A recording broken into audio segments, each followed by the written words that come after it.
कबीर साहब पूर्ण परमात्मा है, अनंत कोटि ब्रह्मांड के मालिक है। ये अपनी हंस आत्माओं को फिर अपने ही सत्ज्ञान के आधार पर पूर्ण परमात्मा की भक्ति में लगाने के लिए आते हैं। एक समय की बात है, एक जीवा तत्वा नाम के, जीवा तत्वा, और इनको जीवा और दत्ता भी कह देते हैं, ये दो भाई थे। ये दोनों ब्राह्मण कुल में जन्म था। इनको किसी सत्संग में ये ज्ञान हुआ कि पूरे गुरु के बिना अधूरे गुरु से अधूरे मार्ग पर आधारित हो जाना ये कोई समझदारी नहीं है। पूरा गुरु नहीं मिला, पूर्ण सही सत भक्ति शास्त्र अनुकूल नहीं मिली तो ये जीवन व्यर्थ होगा। अधूरे गुरुओं के आधार पर यदि किसी ने उपदेश ले भी रखा है वो व्यर्थ है। ये मनुष्य जीवन का मिलना कोई बच्चों का खेल नहीं है। मानुष जन्म दुर्लभ है, ये मिले न बारंबार। तरुवर से पत्ता टूट गिरे, भाई बोर न लगता डारे। बंदे तू कर बंदगी, जय चावे दीदारे। अवसर मानुष जन्म का, मिले न बारंबार। अंधे गूंगे गुरु घने, ये लंगड़े लोभी लाख। साहेब से परिचित नहीं, ये बात बनावे साख।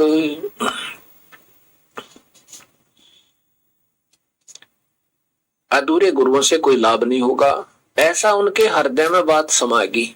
अब दोनों भाइयों ने फैसला किया कि भी हम जहां भी जाते हैं और जिस भी भक्त आत्मा संत आत्मा के हम प्रवचन सुनते हैं हमें बहुत अच्छे लगते हैं, क्योंकि ये गुण भक्त में स्वयं ही होता है। उसमें ज्यादा वाद विवाद नहीं होते। जो भी कोई बताता है उसको स्वीकार कर लेते हैं और सत्य मानकर उस पर लग जाते हैं। अब उनको थोड़ा सा ये पता लगा कि भी पूरा गुरु नहीं मिला तो बात कति बिगड़ जाएगी, ये जीवन फिर नहीं मिलेगा। इसलिए उन्होंने सोचा भी हम कैसे फैसला करें कि कौन सा अधूरा है कौन सा पूरा गुरु है, इसकी क्या पहचान है। हमने तो सभी गुरुदेव सभी संत अच्छे लगते हैं क्योंकि वो स्वयं अच्छे हैं। अब जिसकी जैसी आत्मा होती है उसको सभी ऐसे ही लगते हैं। जैसे कोई चोर हो और उसके घर पे कोई व्यक्ति चाहे बिल्कुल नेक आत्मा आकर रात्रि में रुक जावे, रास्ता चलता, तो उस चोर के मन में ये रहेगा कहीं ये रात ने उठे और तेरे घर से कोई चीज उठाकर ना ले जावे। वो चोर सारी रात सोवे नहीं, क्योंकि वो कमजोरी उस चोर में स्वयं है। और यदि वो चोर ही स्वयं किसी नेक आत्मा के घर पर डट जावे और वो नहीं सोचेगा कि ये चोर होगा, वो निश्चिंत होकर उसको सारे खाना खिलाएगा, कपड़े सर्दी होंगी तो सब बिस्तर बजाई देगा और स्वयं निश्चिंत होकर सो जाएगा, क्योंकि उसके मन में वो खोट नहीं कि ये चोर है, वो स्वयं चोर है। चाहे वो जाते समय उसको हानि ही कर जावे, पर उसके क्योंकि वो स्वयं ठीक है, उसमें वो कमजोरी है नहीं, इसलिए उस चोर में भी वह कमजोरी उसने अपने दिल में नहीं लगती। इसलिए भक्त आत्माओं को सभी संत भक्त जो प्रभु की चर्चा करते हैं वो अच्छे ही लगा करते हैं। ये स्वाभाविक गुण होता है, ये नेचर होती है उस वर्षी पर की उस भक्त आत्मा की। उन्होंने क्या फैसला किया कि हम अपने आंगन में एक वट वृक्ष की सूखी टहनी ला करके और जैसे नया पौधा लगाते हैं ऐसा गड्ढा बना के और उसमें ऐसे गाड़ देंगे। और जिन सब महापुरुषों के जिनके आजकल बोलबाला है दुनिया, उनकी काफी शिष्य है, महामंडलेश्वर कहलाते हैं, उनके चरणों को धोकर लाएंगे और इसमें चरणामृत डालेंगे। अगर ये सूखी टहनी हरी हो गई तो हम उससे उपदेश ले लेंगे। भाई और तो हमें ज्यादा ज्ञान की तो अभी इतना है नहीं कि किसमें कौन ज्ञानवान है, कौन पूरा है, कौन अधूरा। हम अपने इस हिसाब से उनका निर्णय करेंगे कि ये पूरा गुरु है। वैसे ये भी कोई पहचान संत की नहीं होती। संत की पहचान उसकी ज्ञान से, ज्ञान के साथ साथ फिर समाधान से, कि उसके पास वो वस्तु है भी नहीं जिसके वो गुण गा रहा है।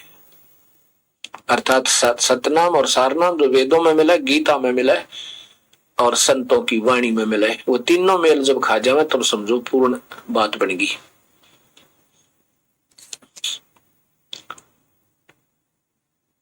उन्होंने ऐसा ही प्रारंभ किया।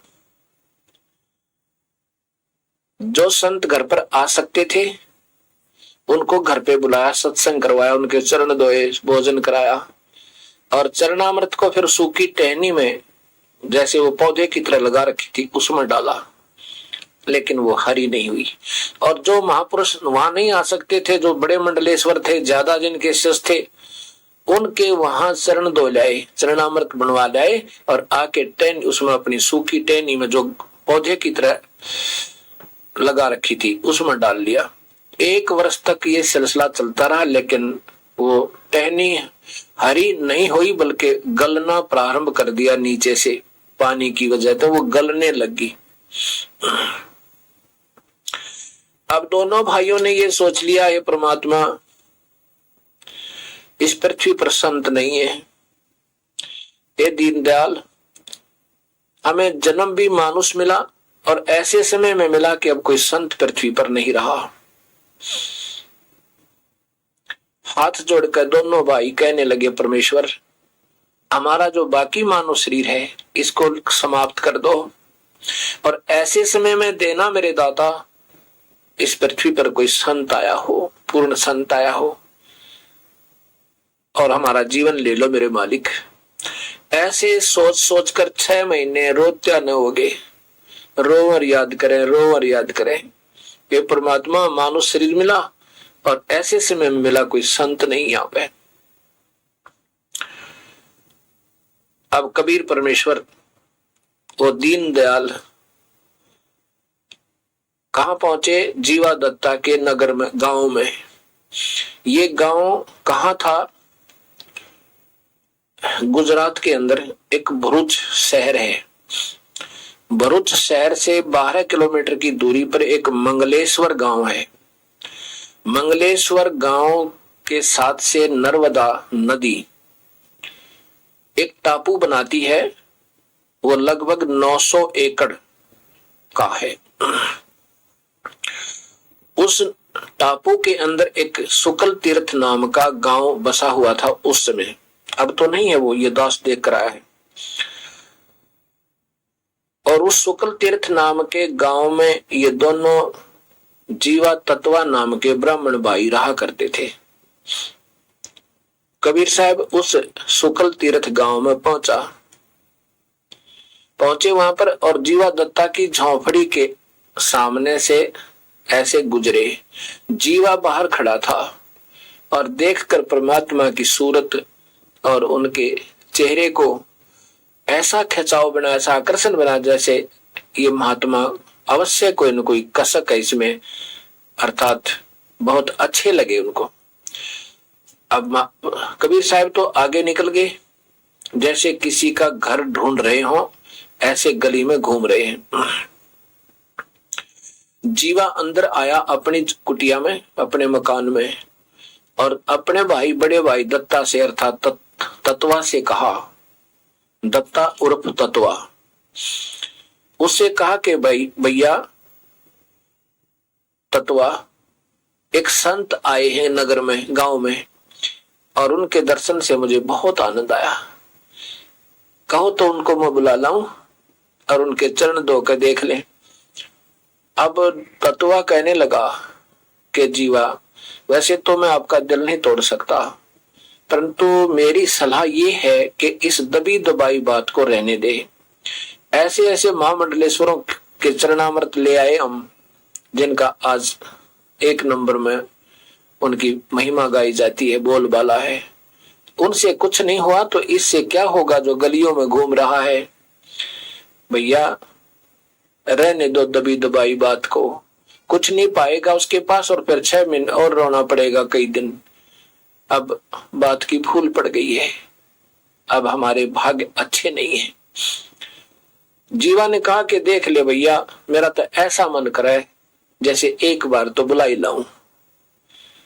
परमात्मा कबीर साहब आप ही करते हैं सारे खेलने, तो जीवा के मन में भी कह दिया कि भाई, तत्वा के मन में भी आ गया कि अभी बुला लेता है।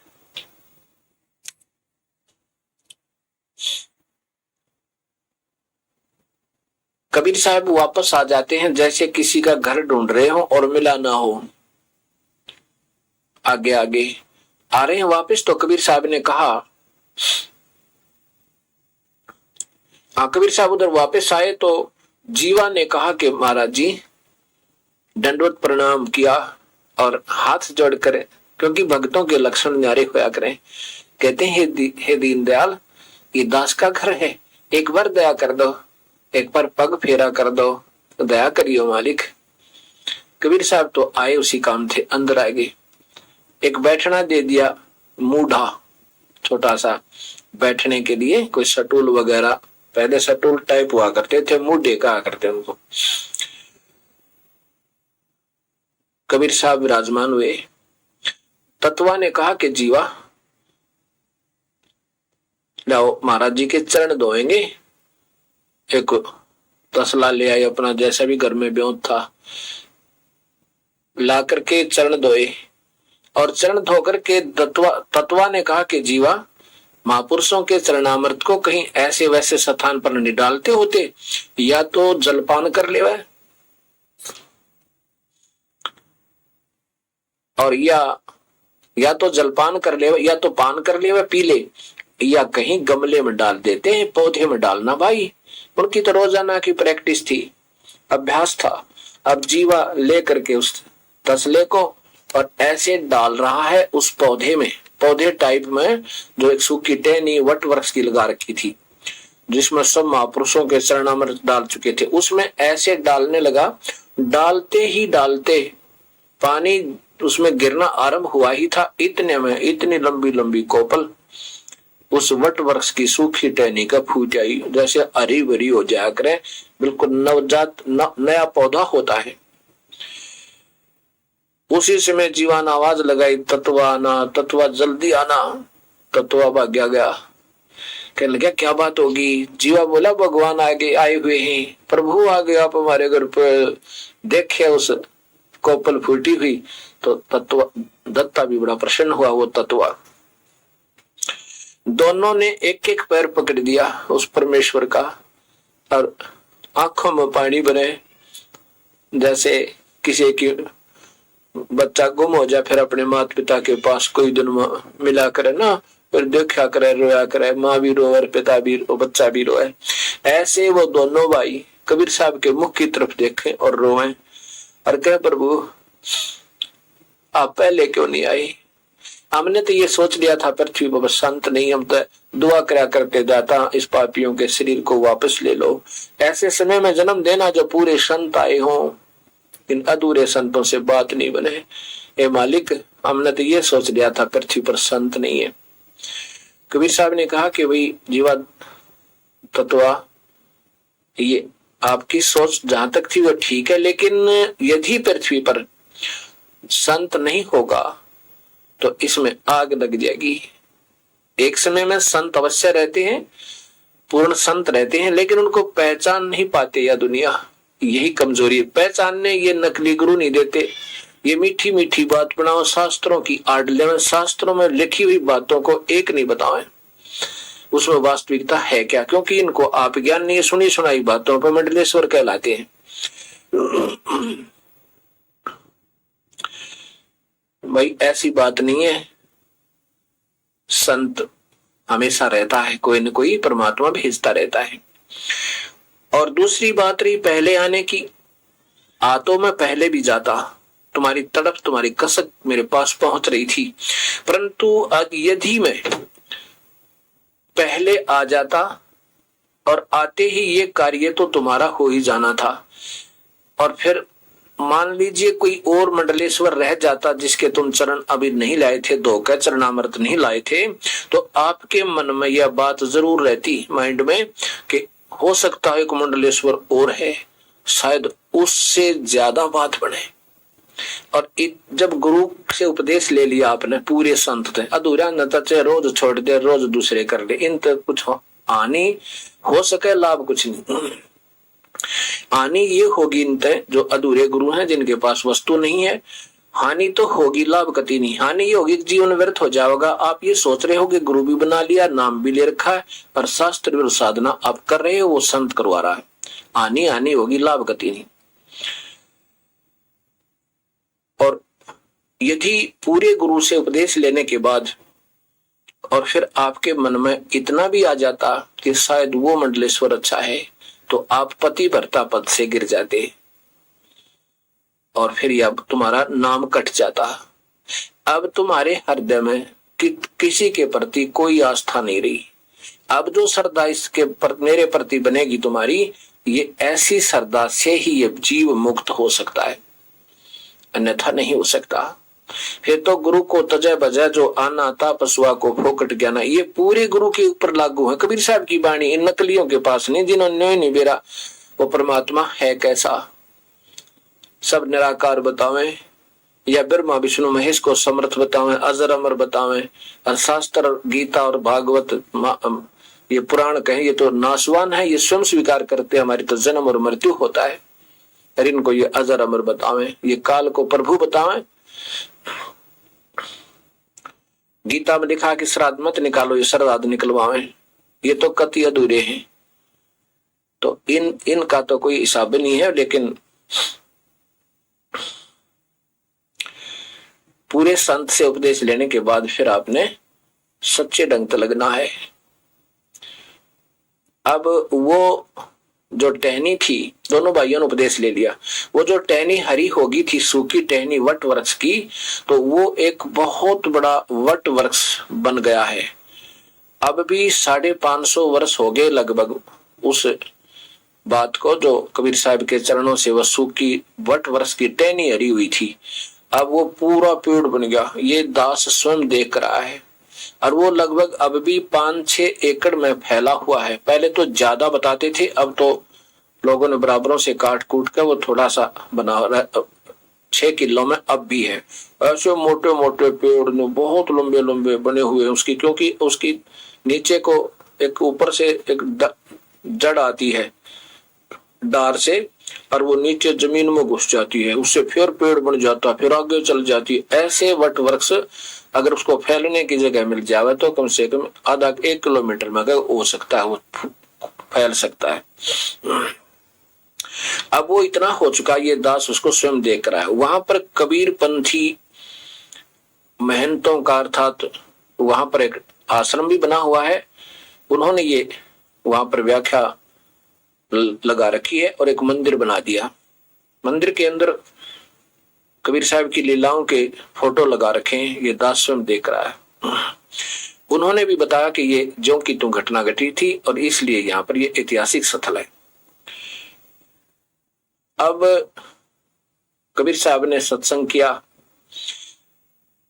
जीवा ने पूछा, जीवा तत्वा ने, दोनों भाइयों ने पूछा कि हे प्रभु, जिससे भी हमने सुना वो कहते परमात्मा निराकार है, उसका कोई आकार नहीं, वो तो रोशनी, प्रकाश और आवाज सुनाई देती है।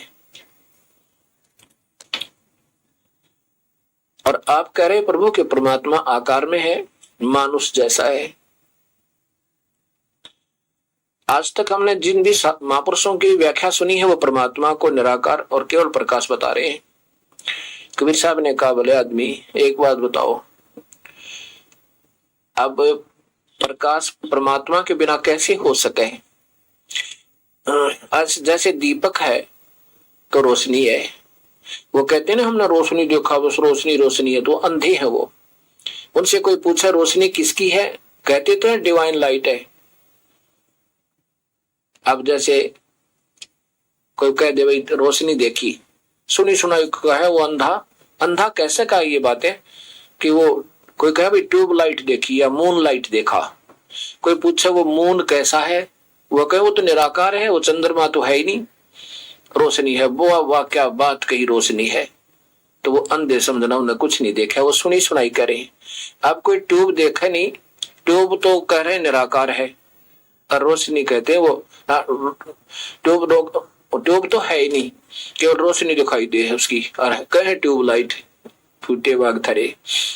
ऐसे वो संत ये अधूरे हैं, ये बिल्कुल थोथे हैं, ना इन्होंने देखा, ये ज्ञानहीन है, अंधे हैं, इनको कति ज्ञान नहीं। और इनके उपासक कहां जाएंगे ये स्वयं सोच लेना। अब जैसे सूर्य आकार है और प्रकाश निराकार है, एक आधा बुद्धिहीन कहे कि परमात्मा तो आकार है लेकिन है प्रकाश, और वो फिर बस कभी कभी गुरु रूप में दिखता है, तो भूत दिखे और ये पितर दिखाई देते हैं, ये तो भटकी हुई आत्मा दिखा करें। परमात्मा सह शरीर है, उसका आकार है, मनुष्य जैसा है, तेजों में है, उसी ईश्वर से तेज है, उसका ही रिफ्लेक्शन आगे इन अन्य ब्रह्मांडों में घूम रहा है, वो रिफ्लेक्टिव होकर आगे चल रहा है। जैसे वास्तव में प्रकाश कबीर परमेश्वर का है, सतलोक के अंदर कबीर साहब कहते हैं कि मेरा ही स्वरूप करोड़ सूर्य और करोड़ चंद्रमा मिला दे और एक रोमकूप के बराबर रोशनी नहीं है। और परमात्मा कबीर साहब अपने उस वास्तविक रूप के ऊपर अन्य और ओवरकोट, एक हल्के तेज पुंज का, जो उस वास्तविक तेज को छुपा कर एक ऊपर का ओवरकोट पहन लेते हैं, मनुष्य जैसा ही, अर्थात उसको दूसरा शरीर बनाकर ऊपर कुछ और दिखाई, जैसे कोई नकाब लगा ले मुंह पर ऊपर का, तो वो दूसरे जैसे आंख मूछ बदल ले तो उससे और तरह दिखाई देने लग जाता, वास्तविकता समाप्त हो जाती है, जो उसका ओरिजिनल नहीं नजर आता। इसकी बजाय बल्कि ओवरकोट जैसे पहन लिया पूरी तेज पुंज का उस वास्तविक शरीर के ऊपर एक और ऐसा जो का तो मानुष जैसा बना लेते हैं, और वो मानुष जैसा ही शरीर है लेकिन वो तेजों में है। तो कबीर साहब बताते हैं कि जैसे सूर्य से चंद्रमा पर प्रकाश रिफ्लेक्ट हुआ पड़ा, और उससे रिफ्लेक्ट होकर चंद्रमा पर तो सूर्य का सीधा प्रकाश पड़ा, उससे फिर रिफ्लेक्ट होकर उसकी प्रतिबिंब बनकर वो पृथ्वी पर आया। अब ये भी कोई कह दे कि चंद्रमा का प्रकाश है तो भी मान ले, कोई बात नहीं। और वो कहे चंद्रमा का प्रकाश है और पर चंद्रमा कैसा है, वो कहते हैं मानो कोई कहे कि वो तो निराकार है, कोई आकार नहीं है, तो वो अंधा समझो, वो सुनी सुनाई बातों से कह रहा है। यदि आंखें होती तो चांदनी देखता, चांदनी देखते ऊपर देखता किस चीज की है, चंद्रमा की है। तो ऐसे ये संत जितने भी अभी तक व्याख्या उनकी है वो यही बताया है, प्रकाश रूप है, वो शरीर रहित है, आकार रहित है, और रोशनी और उसकी आवाज सुनाई देती है। आवाज कहीं पर हो रही है, सतलोक के अंदर ये ताल बज रहे हैं, हर लोक में घंटा बाजे अपने आप बज रहे हैं। जैसे यहाँ पर आपने गवर्नर हाउस देखा हो या राष्ट्रपति भवन देखा हो, उसमें मीठी मीठी आवाज हमेशा होती रहती है, अर्थात वहां वो साजबाज है, और दूर कहीं पर वैसे सुन रहा है। तो ये जो सुनने वाले हैं ये वैसे सड़क पर खड़े होकर सुन रहे हैं कि तो दूर वो भी रिफ्लेक्टेड, कभी इधर से आवाज दिखाई देती है, कभी उधर से आ जाती है, कभी उधर से आ जाती है। इनको नहीं मालूम वो किस चीज की है, केवल इन्होंने बस दूर से सुनी हुई आवाजों को बता रहे हैं। और जिन्होंने आंखों देखा वो बता रहे हैं कि यहाँ भी ब्रह्मा विष्णु महेश के लोक में भी आवाजें हो रही हैं, काल के ब्रह्म लोक में भी हो रही है, और सतलोक में भी हो रही है। और वहां पर भी ये तेज पुंज की झालर बाजे, वो तेज पुंज के वहां पर अपने आप ऐसे बाजे बजते रहते हैं, उनके रिफ्लेक्शन, वहां भी एक मुरली बज रही है, और विष्णु के लोक में भी मुरली बज रही है। ब्रह्म लोक में, काल के लोक में, जो ब्रह्म लोक कहलाता है, जहाँ काल महाब्रह्मा महाविष्णु महाशिव रूप में रहता है, वहां भी एक मुरली की आवाज आती रहती है अपने आप। और जो मुरली सतलोक में बज रही है वो इस शरीर में नहीं सुनाई देगी आपको, ना यहाँ उस परमात्मा का, तो इसमें आपको कोई भी साजबाज नहीं सुनेगा, और ना ही कोई लाइट उसकी दिखाई देगी। ये सिर्फ पिंड बताओ, ब्रह्मांड विषय को, पिंड को, ब्रह्मांड को हो चाहे अंड को हो, और इसी में बताओ, इसी में की व्याख्या सुनाते हैं, तो वो अधूरे हैं, काल के जाल में वो संत हैं, वो पार नहीं हो सकते। जीवादत्ता ने पूछा था, प्रभु परमात्मा आकार है व निराकार? कबीर साहब ने बताया कि परमात्मा आकार में है, और मानुष जैसा है, उसका कबीर नाम है। अब यहाँ थोड़ा सा वो अपने आप को छुपा जाते हैं, इशारों में बता भी जाते हैं, लेकिन हमारी बुद्धि उस अधूरे ज्ञान पर, अधूरे संतों के आधार पर ऐसे अटकी रहती है कि परमात्मा तो और जरा का होता है, उसका तो रोशनी दिखती है, नूरो जहूर दिखता है, बस परमात्मा आकार में नहीं है। इसलिए हम आकार में आए हुए परमेश्वर कबीर साहब को कबीर नहीं मान पा रहे थे। क्यों नहीं मान पाते? क्योंकि हमारी व्याख्या उस अधूरी व्याख्या के आधार पर हम आधारित रहते हैं और कुछ और ही मन में बात बनी रहती है। इसलिए वो भी चाहते हैं कि अब मैं सीधा कहूंगा कि मैं प्रभु हूं तो कोई नहीं माने सब, क्योंकि वो अधूरे ज्ञान पर आधारित बहुत सख्त हो चुके हैं। इसलिए कबीर परमेश्वर भी अपने आप को छुपा करके ही ऐसी बात करता ताकि इनके हृदय में कुछ आस्था बनी रहे। और फिर जो वो काम हमारे कार्य सारते हैं, मुर्दे जीवित करते हैं, रोगी को आरोग्य करते हैं, बांझ को पुत्र देते हैं कबीर परमेश्वर, फिर अपने आप स्वीकार्य हो जाते हैं, ये तो प्रभु आए। अब एक समय की बात है, एक शेख फरीद नाम के बड़े अच्छे महापुरुष हुए हैं मुसलमान धर्म में। अब जैसे भी हम परंपरागत सुनते आ रहे हैं उस तरह वो साधना किया करते थे। पहले रोजा नमाज आदि करते थे, फिर उनको एक ऐसे सूफी संत मुसलमान धर्म में ही मिल गया, वो तपस्वी था। उनसे संपर्क हुआ क्योंकि ये प्रभु की प्यासी आत्मा प्रभु की प्यास में तड़पती हुई घूमती रहती है। अब शेख फरीद जी ने उस तपस्वी से संपर्क किया, और भक्त आत्मा का एक गुण होता है, कोई प्रभु की बात बतावे अच्छी लगा करते हैं। और जैसा भी उस तपस्वी ने मार्गदर्शन किया, उस प्यारी आत्मा ने स्वीकार कर दिया, घर भी त्याग दिया और उस तपस्वी गुरुदेव को अपना गुरु बना लिया, संत को। अब जिसके पास जितना ज्ञान है वो वही अपने शिष्यों को पढ़ाई शुरू कर देता है। अब शेख फरीद को तो प्रभु की चाह थी, एक नंबर पे अपने गुरुदेव के हृदय में समा गया। जो भी कहें जी सर, हाँ जी, और जो कहें सत्य जी, जैसे आपकी इच्छा, और कार्य को भाग भाग कर करें। इससे क्या हुआ, अन्य जो आश्रम में भक्त आत्मा रहा करती थी, अन्य जो शिष्य रहते थे, उनको उस शेख फरीद से जलन होगी कि ये तो हृदय में समा गए गुरुदेव के और तुम पीछे रह गए। उन्होंने एक स्कीम बनाई कि किस प्रकार इस शेख फरीद को नीचा दिखावें ताकि ये सतगुरु के हृदय से हट जावे, ये नीचे गिर जावे। ये स्कीम बनाई। क्या होता था कि प्रतिदिन एक सेवक की ड्यूटी लगती थी उस तपस्वी गुरुदेव का भोजन बनाने, पूरे दिन में वही उनकी संभाल करे, और शाम को वो गुरुदेव वो तपस्वी हुक्का पिया करता, और खाना खाते ही उसको हुक्का चाहिए। अगर जरा सा लेट हो जाता, कोई सेवक उसकी हुक्का भरने की अग्नि तैयार ना होती तो 3 आवाज लगाता था। तीसरी आवाज पहुंच गया तो ठीक है, नहीं तो उठाकर लठ और वहीं बैठे बैठे ग मारा करता। इतना क्रोधी भी था। तपस्वी में कोप अवश्य होता है, वो तामस होता है उसमें।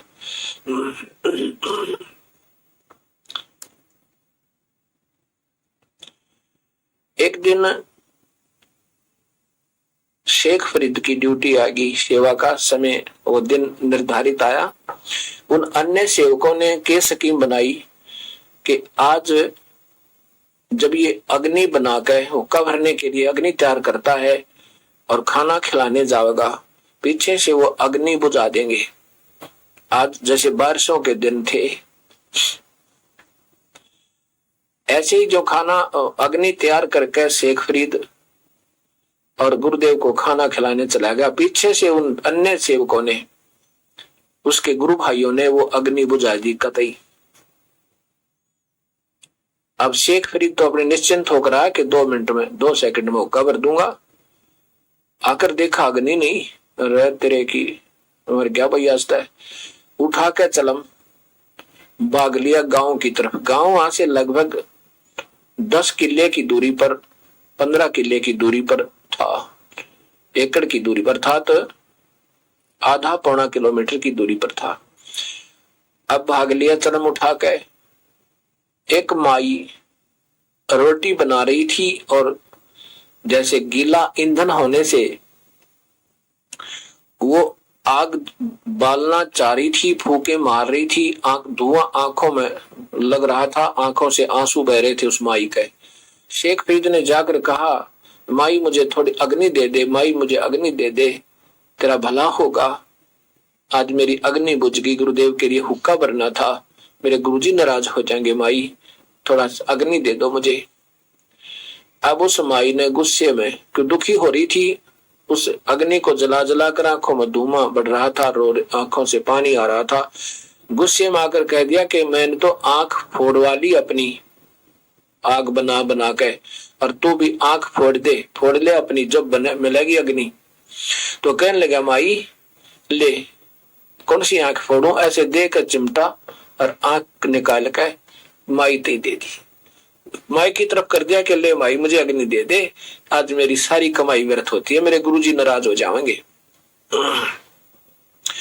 अब उस माई ने देखा कि इसने सचमुच आंख निकाल दी, वह डर गई, कहने लगी, महाराज जी ले ले आग कितनी ले जा, मैंने तो वैसे ही कहा था आपको। अब उसने फटाफट अग्नि रखी और अपना यहाँ ऐसे एक रुमाल कपड़ा सा बांध लिया, जो आंख निकाल दी थी, और वो आंख वहीं डाल आया और फिर भाग दिया। कितना दर्द हुआ, लेकिन जिसने प्रभु को पाना है वो कभी नहीं चूका करते। अब उसने सोचा था अगर गुरुजी नाराज हो गए तो फिर मेरे पीछे पास कुछ नहीं रहेगा। अब गुरुदेव ने दूसरी आवाज लगा दी, और तीसरी आवाज जब लगाई उस समय वो शेख फरीद 2-3 एकड़ की दूरी पर, अर्थात 600 फुट लगभग दूर था, वहीं से कहा, आ गया गुरुजी, आ गया गुरुजी। गुरुजी शांत हुए, चल आ रहा है, चलम रख दी। गुरुजी हुक्का पीवे, पीते पीते कहा, अरे तेरी आंख को क्या हो गया? बस गुरुजी कुछ नहीं, गुरुजी आपकी दया है दाता, यो कहकर टाल मरोड़ कर अपना चला गया। जाकर गुरुजी तो पी का हुक्का लेट गए, सो गए। अब उस माई को नींद नहीं आई रात में, और शेख फरीद को इतना दर्द हुआ पर रोवे नहीं, कहीं किसी को पता ना लग जाए, गुरुजी महसूस ना कर जाए। अब वो माई को नींद नहीं आई, सुबह उठी और लेकर वो आंख जो वहां डाला था शेख फरीद, उसको लेकर के एक बर्तन में रख के लाई और गुरुदेव से कहा कि हे महात्मा जी, आपका सेवक अग्नि लेने गया था, मैंने तो गुस्से में वैसे कह दिया था कि तू अपनी आंख फोड़वा ले तब अग्नि दूंगी, और महाराज जी उसने सचमुच आंख फोड़ दी, ये देखियो आपके बच्चे की। तो देखा वो आंख, फिर याद आया गुरुदेव को कि वास्तव में पट कपड़ा बांध रखा था शेख ने। उन्होंने आवाज लगाई, रहे शेख इधर आ भाई। शेख फरीद, कहा गुरुजी? बेटा आंख का क्या हो गया? आप बैठे दाता, हमारी आंख को क्या हो सकता है? गुरुदेव ने कहा खोलिए आंख।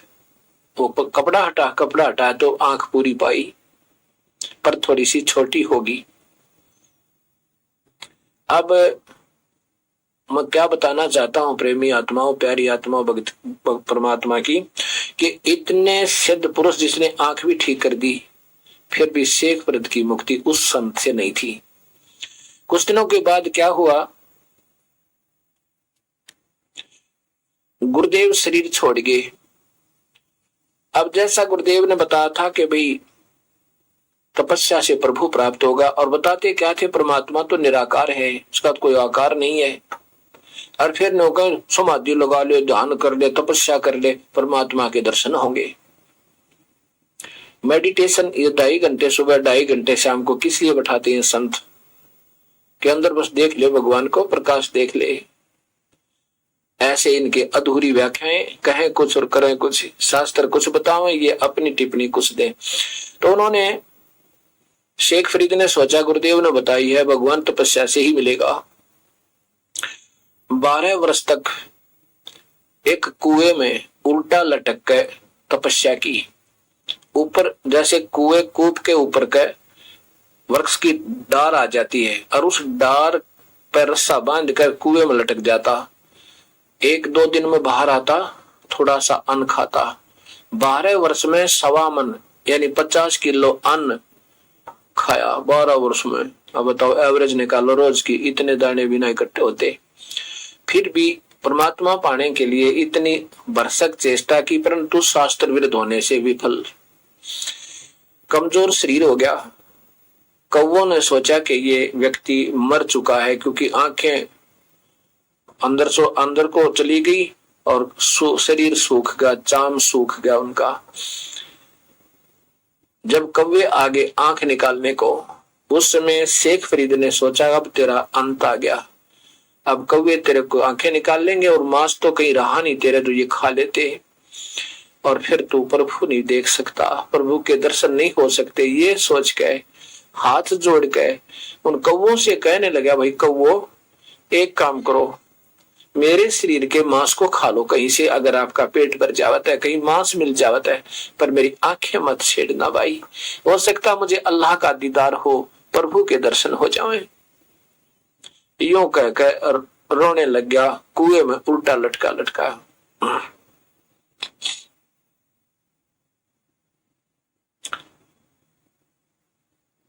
इतने में, क्योंकि अब देख लिया कि अब कोई चारा नहीं रहा, शरीर अंत होने जा रहा है, प्रभु के दर्शन नहीं हुए, तब वो परमात्मा कबीर परमेश्वर उस कुएं के ऊपर आया और उस जिस रस्से से वो पैर बांध कर नीचे लटका हुआ था, उस रस्से को ऐसे खींचा, ऊपर को लाया, और जब सामने आ लिया ना उसका मुख, तब वो शेख फरीद कहता है, भैया कौन है तू, क्यों छेड़ रहा है मुझे अपनी भक्ति करने दे। क्योंकि जब वो शेख फरीद जी कुएं में लटके हुए थे, तो ये नादान बालक, ये पाली गवाले छोटे बच्चे उसकी पकड़ के रस्से को ऐसे हिला देते थे, और वो ऐसे चारों तरफ लगता था बेचारा कुएं का, और फिर भी बोलता नहीं था। उसने सोची आज भी कोई शरारती व्यक्ति आ गया है और तुझे दुखी कर रहा है। शेख फरीद कहते हैं उस परमेश्वर को, तू कौन है भाई, मुझे क्यों दुखी कर रहा है, मैं अपना काम कर रहा हूं, तू अपना काम कर। कबीर साहब ने कहा, तू क्या कर रहा है, कि मैं प्रभु के लिए भक्ति कर रहा हूं, प्रभु के दर्शन करना चाहता हूं। कबीर साहब ने कहा कि वो प्रभु मैं हूं जिसकी तू तलाश कर रहा है, वो अल्लाह मैं हूं। अब वो कहता है, नादान ऐसे मत कह, तुझे पाप लगेगा। शेख फरीद बोला कबीर परमेश्वर ने, प्रभु ऐसा थोड़ा ही होता है। कबीर साहब ने पूछा, और कैसा होता है। शेख फरीद कहता है, वो तो निराकार है, बेचून है प्रभु, तो वो दिखाई नहीं देता, वो तो अव्यक्त है। अव्याख्या तो सारी घोट रखी जो गुरु जी बतावे, लेकिन बुद्धि काम कम करे, क्योंकि गुरु जिया के जो अधूरे गुरुओं के मार्ग में ज्ञान से ऐसे जीव उलझा रहता है। कबीर साहब ने कहा, एक बात बता भक्त आत्मा, एक तरफ तो आप फिर ये तपस्या किस लिए कर रहे हो। कहते हो सके प्रभु दर्शन दे।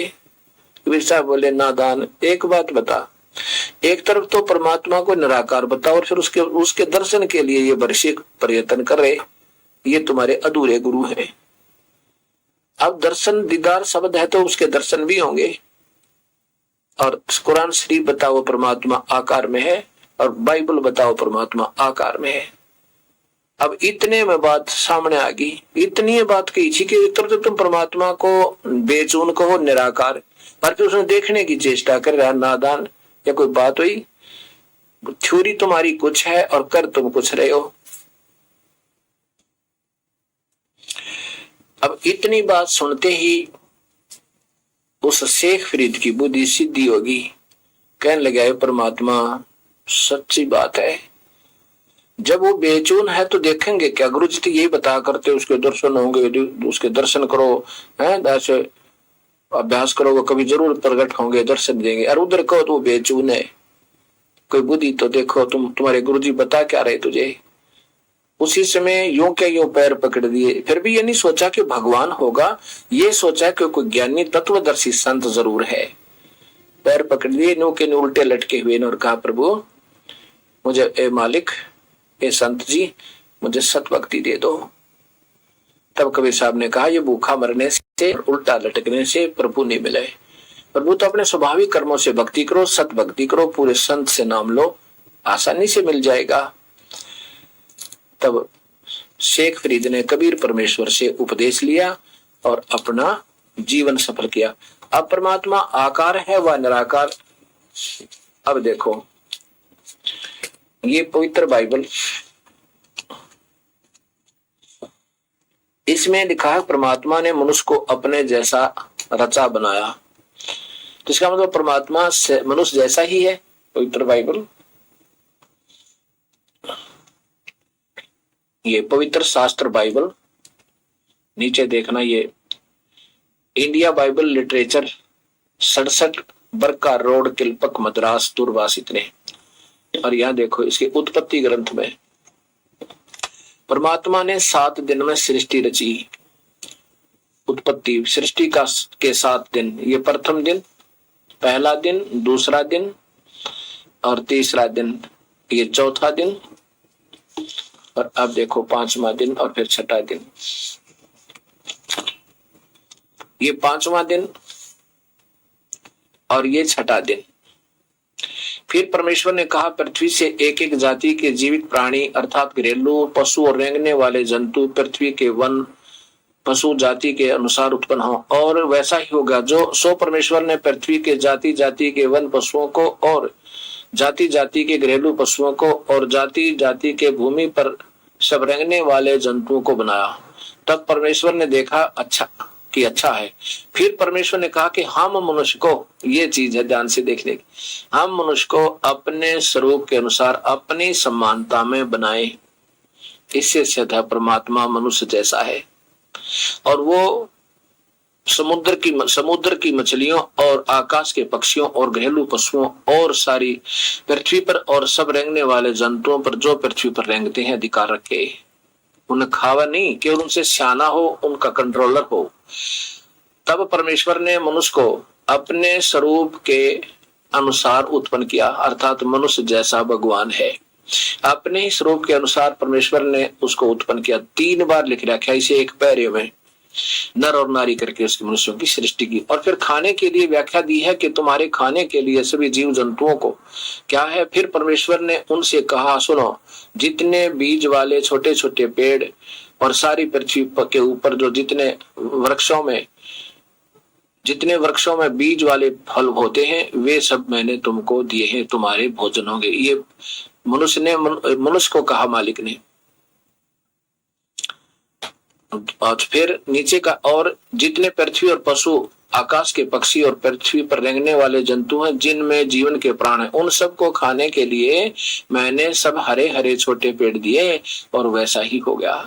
तब परमेश्वर ने जो कुछ बनाया उस सब को देखा तो क्या देखा कि वह बहुत ही अच्छा है। फिर सांझ हुई, फिर भोर हुआ। इस प्रकार ये 6वां दिन हो गया। अब 7वां दिन विश्राम का दिन। यो आकाश और पृथ्वी और उनकी सारी सेना का बनना समाप्त हो गया, और परमेश्वर ने अपने काम जिसे वह करता था 7वें दिन समाप्त किया, और उसने अपने किए हुए सारे काम से 7वें दिन विश्राम किया। और परमेश्वर ने 7वें दिन को आशीष दी और पवित्र ठहराया, क्योंकि उसमें उसने अपनी सृष्टि की रचना करके सारे काम को विश्राम लिया। ये 7वां दिन वो तख्त पर जा विराजा, वो आकार में है, मनुष्य जैसा है, ये पवित्र बाइबल बताता है।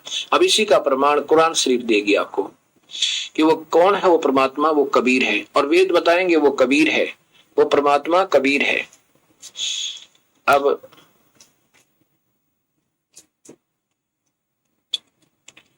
ये पवित्र बाइबल आपने देखा, इसमें स्पष्ट है कि परमात्मा ने मनुष्य को अपने जैसा बना। तो इससे सब सिद्ध है कि परमात्मा आकार में और मनुष्य जैसा है। और फिर परमात्मा ने 7 दिन में सारी सृष्टि रचकर इस काल को दे दी और स्वयं जाकर सतलोक में जा बैठा। उसके बाद जो आदेश है, यहां तक आदेश पूर्ण परमात्मा के हैं कि मांस नहीं खाना, पशु पक्षियों को भी मांस नहीं खाना, शेर को भी मांस खाना अलाउड नहीं है। पहले शेर मांस नहीं खाते थे सतयुग में। अब ये बात बहुत देर में समझ में आओगी। अब कोई कहना कि सिख धर्म में कोई मांस नहीं खाता था या हिंदू धर्म में कोई मांस नहीं खाता था, अब और 100 वर्ष के बाद कोई स्वीकार नहीं करेगा कि सिख धर्म में कोई मांस नहीं खाता था।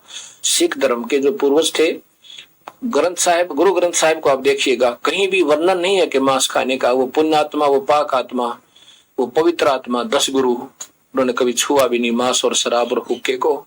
और अब वो वंशज कहां शेखर पीवे शराब और खावे बकरे। अब ये न्यू कहानी बिगड़ जाती है। ऐसे हिंदू धर्म में मांस नहीं था, बिल्कुल मांस नहीं खाते थे, और मुसलमान धर्म में भी बिल्कुल मांस नहीं खाते थे। अब लंबा समय हो जाने के बाद ये प्राकृतिक उथल पुथल हो जाते हैं, अकाल पड़ जाते हैं, उन दिनों में ये मर्यादाएं बिगड़ जाती हैं। फिर अधूरे संत फिर इनको नहीं तोड़ सकते, वो फिर बढ़ती चली जाती है बुराइयां। तो ऐसे ही पहले शेर भी मांस नहीं खाते थे। अब कोई कहे कि शेर मांस नहीं खाता था तो नहीं जचेगी, क्योंकि अब हम कलयुगी प्राणी हैं। अब देखिएगा, यही प्रमाण कुरान शरीफ देगी। इस पवित्र पुस्तक में प्रमाण है कि परमात्मा कबीर है, उसने सारी सृष्टि रची है, और वही 7 दिन में सृष्टि रच के और अपने तख्त पर जाकर बैठ गया। ये कुरान शरीफ ये आपके सामने है, और इसका ये शेरवानी संस्करण, लखनऊ किताब घर, मौसम बाग सीतापुर रोड लखनऊ। इसके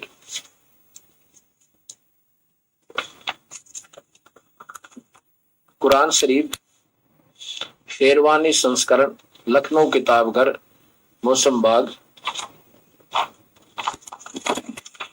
ये कहां से छपा है?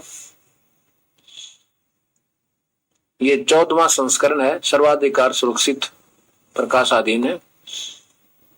मुद्रक है Lucknow printing house, cantt road Lucknow. इसके 604 पृष्ठ पे प्रारंभ होता है कबीर परमेश्वर की बाई नेम महिमा, कि वो परमात्मा कबीर है और है हजरत मोहम्मद, क्योंकि कुरान शरीफ हजरत मोहम्मद जी के लिए ही बोली गई है। ये देखिएगा, ये पवित्र पुस्तक, इसमें बिल्कुल प्रमाणित हो जाएगा कि परमात्मा आकार में है, वो कबीर है। ये है 604 पृष्ठ कुरान शरीफ, सूरत फुरकानी 25।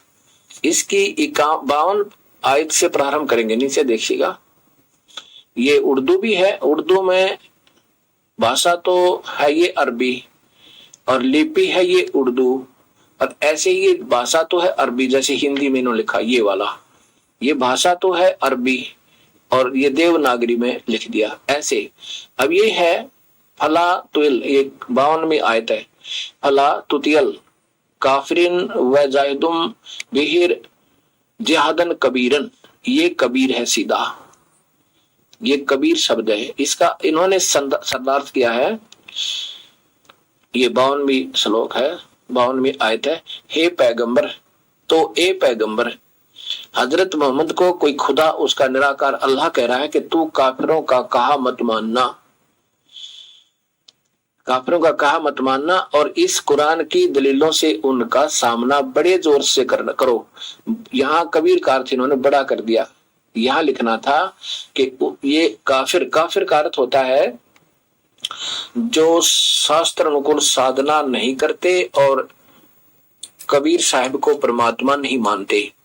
ये ऐसे करें कि ये काफिर जो है ये कबीर परमात्मा को परमात्मा नहीं मानेंगे, कबीर को जो तुझे जिंदा रूप में आके मिला था। कबीर साहब अपनी प्यारी आत्मा हजरत मोहम्मद को भी मिले थे, जैसे गुरु नानक देव जी को, जैसे गरीबदास जी को, आदरणीय गरीबदास जी को, आदरणीय गुरु नानक देव जी को, आदरणीय धर्मदास जी को, आदरणीय दादू जी को, आदरणीय मुल्कदास जी को वो परमेश्वर आके मिले थे। ऐसे ही इनको हजरत मोहम्मद जी को मिले थे। अब निरा कोई अल्लाह है जो इसको ये अल्लाह मानते हैं, हजरत मोहम्मद जी, वो आदेश दे रहा है, वो कह रहा है कि तू उस कबीर परमात्मा पर विश्वास करना। और ये जो मैं तुझे बता रहा हूं ना, इस ये जो तुझे किताब आदेश दिए जा रहे हैं, इसके आधार पर तो उस कबीर परमेश्वर को परमात्मा मानना। ये अन्य काफिर नहीं मानेंगे वो कबीर है, उनके लिए तू संघर्ष करना, लड़ना नहीं। वो कहेंगे कबीर परमात्मा नहीं है तो उनकी मत सुनना और अपने हृदय में सत्य मानना। इसका ये अर्थ है, वो कबीर परमेश्वर है। और आगे फिर बताया है इसी की 53 में, ये देखो नीचे ये खबीरा और कबीरा ये मिसप्रिंट हुआ है किसी प्रिंट करने वाले से ये बेहद खबीरा, और ये खबीरन, ये कबीरन है, ये कबीरा है, सीधा कबीरा है। तो अब इसकी ये हिंदी देखो इन्होंने अपने हिसाब से बनाई, वो बहुत ठीक है। ये देखिएगा, ये 53वीं आयत है, 53वीं आयत है। और वही है जिसने दो दरियाओं को मिला चलाया, वो कबीर वही है जिसने दो दरियाओं को मिला चलाया, एक मीठा प्यास बुझाने वाला और एक खारी कड़वा, और दोनों को एक आड़ मजबूत देकर रोक बना दी। और वही है जिसने पानी से आदमी को पैदा किया, फिर उसको साहिबे नसब यानी किसी का बेटा या बेटी, और ससुराल वाला यानी किसी का दामाद बहू बनाया। और तुम्हारा परवरदिगार वो निराकार अल्लाह, बेचून अल्लाह, ये काल कह रहा है हजरत मोहम्मद को कि तेरा अल्लाह वो परवरदिगार कबीर हर चीज करने पर शक्तिमान है, वो सर्वशक्तिमान है। और काफिर अल्लाह के सिवा ऐसों को पूजते हैं, देवी देवताओं को, पितरों को, भूतों को, हैं जो न उनको नफा पहुंचा सकते हैं और न ही उनको नुकसान, वो कुछ नहीं कर सकते, पहुंचा सकते। अर्थात उन देवी देवताओं की, भूतों की पूजाएं करते हैं। और काफिर तो अपने परवरदिगार से पीठ दिए हुए हैं, मुंह मोड़े हैं। ए पैगंबर, ए हजरत मोहम्मद, हमने तुमको खुशखबरी सुनाने और सिर्फ अब से बचाने के लिए भेजा है, डराने से के लिए भेजा है। भेजने वाला कोई और है हजरत मोहम्मद को, और वो बता रहा है कि परमात्मा कोई और है। जैसे गीता जी में अर्जुन को वो काल बता रहा है कि पूर्ण परमात्मा कोई और है। इन लोगों से कहो कि मैं तुमसे इस अल्लाह के हुक्म पर कुछ मजदूरी नहीं मांगता। हाँ, जो चाहे अपने परवरदिगार तक पहुंचने की राह इख्तियार कर ले। उनसे कहो कि मैं जो सत्संग आदि करता हूँ इसका मैं पैसे नहीं लेता, तुम्हारे से फ्री सेवा कर रहा हूँ। और ए पैगंबर, उस जो जिंदा रूप में तेरे पास आया था महात्मा के रूप में कबीर परमेश्वर, उस पर भरोसा करो। ये चैतन्य तो इन्होंने अपने हिसाब से लिख दिया, पर भरोसा रखो। और जो कभी मरने वाला नहीं, और तारीफ से उसके साथ उसकी पाकी बयान करते रहो, तारीफ के साथ महिमा गाते रहो, उसकी प्रशंसा करते रहो, उसकी पवित्रता का बयान करो, समर्थता के गुण गाओ। अपने बंदों के गुनाहों से वह काफी खबरदार है। गुनाह माने पाप कर्मों को काट देता है। जिसने आसमानों और जमीन और जो कुछ भी उनके बीच में है उसको 6 दिन में पैदा किया, जो पवित्र बाइबल में आपने देखा। और फिर तख्त पर जा बिराजा। तख्त पर बैठा तो कोई मनुष्य है, और वह अल्लाह बड़ा, वो अल्लाह कबीर है। यहाँ लिखना था वो अल्लाह का बड़ा, बड़ा का अर्थ इन्होंने कबीर का अर्थ बड़ा कर दिया। यहाँ लिखना था वो अल्लाह कबीर है, और उसकी खबर ये देखो, वो रब रहमान है जो उसकी खबर किसी बाखबर से पूछ देखो, इल्म वाले से पूछ देखो। कितना स्पष्ट, कितना श्रेष्ठ ज्ञान इन पवित्र शास्त्रों में प्रभु ने दिया हुआ है। अब हमारे जो अधूरे, चाहे हिंदू गुरु रहे, चाहे मुसलमान रहे, चाहे सिख या ईसाई रहे, जो अब वर्तमान के, पहले गुरुओं ने, संतों ने सही लिखा है, अब अधूरे वर्तमान के गुरुओं ने सब मार्गदर्शन गलत कर दिया। शास्त्रों में कुछ है, ये बता कुछ रहे हैं। ऐसे ही वेदों में कबीर परमेश्वर है। गीता जी में लिखा कि वो परमात्मा तो अन्य है जिससे सारी सृष्टि व्यापक है, जिससे सारा संसार रचा गया, वो कबीर परमेश्वर है। वेदों ने उनका नाम बताया और आंखों देखा संतों ने बताया, जैसे अभी आपको व्याख्या बताई थी। इस प्रकार ये सत्य हर प्राणी तक पहुंचेगी। अब ये भक्ति युग प्रारंभ होगा, सत्य भक्ति युग, और एक परमात्मा, हम पूर्ण परमात्मा की भक्ति पर सभी आधारित होंगे। चाहे 1 वर्ष में, चाहे 2 वर्ष में, चाहे 10 वर्ष में, ये समय अब ज्यादा नहीं लगेगा। अब सभी बुद्धिजीवी भक्त भाई बहने और अपने आप को सोचेंगे हम कहाँ जा रहे हैं, अंधे गुरुओं के पीछे लग गए, जिन्होंने ये नहीं बताया हमारे शास्त्रों में क्या लिखा है, वो परमात्मा कौन है, कैसा है, उसकी वर्शिप कैसी है। तो इसलिए ये अधूरे संत है, इनसे आपने पीछा छुड़वाना पड़ेगा, नहीं तो इनको पक्का दुश्मन समझना। अब जो संत सच्चाई कहता है उसके पीछे लगा देते थे ये अनजान संत, कब? जब हमारे पूर्वज शिक्षित नहीं थे। अब हमारे सभी पूर्वज, अब वर्तमान के बहन भाई और बेटा और बेटियां हमारे सब शिक्षित हैं, शास्त्र हमारे पास है। इन अंधे गुरुओं की बात भी ये सुने को नहीं, इनको धिक्कारेंगे। तुम कहां ले जा रहे हो संसार ने? कुछ सोचो, शर्माओ थोड़े बहुत। मीठी मीठी बात बनाकर केवल शिष्यों की संख्या जोड़कर अपनी महिमा चाहते हो, इससे क्या होगा? स्वयं नरक में जाओगे, साथ में फॉलोअरों को, अनुयायियों को ले जा रहे हो। ये सोचना पड़ेगा इन महापुरुषों ने, और विवश होना पड़ेगा एक दिन समाज के सामने। ये शास्त्र हमारे सामने है, और परमात्मा पाना ही मनुष्य जीवन का प्रथम कर्तव्य है, अन्य नहीं है। अन्य तो अपना प्रारब्ध है, अपने प्रारब्ध में कोई राष्ट्रपति है, कोई प्रधानमंत्री है, कोई गरीब है, कोई अमीर है। ये तो पिछले जन्मों की कमाई हम खा रहे हैं, ये तो है ही है। लेकिन इसके साथ जो आवश्यक कार्य था वो मनुष्य जन्म का में पा करके मनुष्य जन्म, उसमें प्रभु को पाना था, विधिवत साधना करनी थी, शास्त्र अनुकूल पूजा करनी थी। और ऐसा ना करने से बहुत घाटा होगा, ना जाने कितने दुख जीव पर आएंगे आगे चल के। अब